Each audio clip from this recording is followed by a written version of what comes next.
He thought he was invincible until he was staring down the barrel of death. Taylor was just another guy on a lonely night, browsing his phone when he matched with someone named Brianna. He didn't know that this innocent encounter would nearly cost him everything.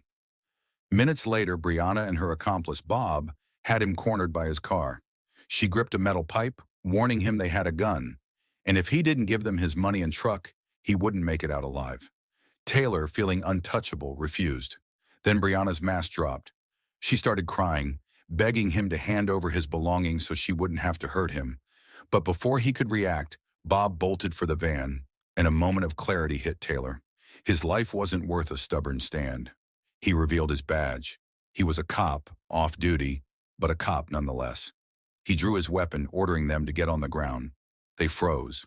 For a moment it seemed like everything was under control, until Bob and Brianna made a break for it.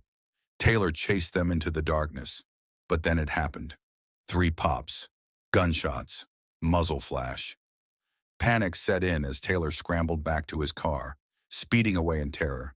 He barely felt safe until he circled back, hoping to find something, anything, to explain what happened. When his sergeant arrived, Taylor was ordered to stay quiet. Yet as the van was searched, the grim truth began to unfold. Drugs, knives, handcuffs, a rifle, and dried blood smeared across the passenger seat. What Taylor didn't know was that the van had been stolen weeks ago. And those 2 criminals, they weren't just petty thieves. They were preparing for something far worse. The chilling part? When Taylor's team found the weapons, they couldn't even bring themselves to speak.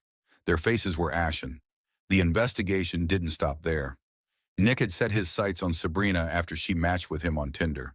She'd fallen for his charm, his easy smile, his confidence. They had coffee dates, long walks, nothing to raise alarms. But on their 3rd date, things took a turn for the worse.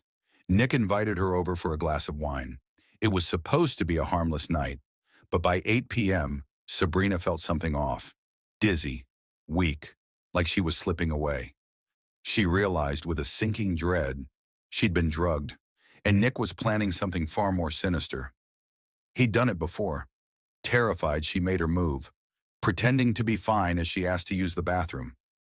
Once inside, she locked the door and called 911. "Help," she whispered. "I've been drugged. Get here fast." But it was already too late. She felt herself fading, the world slipping away.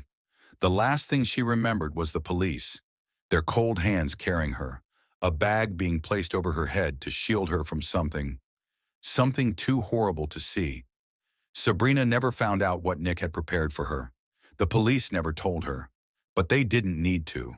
When they entered his apartment, the scene was disturbing enough that they felt she couldn't know. Nick was arrested, but the horror of that night would follow Sabrina forever. And she did the only thing she could, deleted Tinder, and swore she'd never trust an online date again.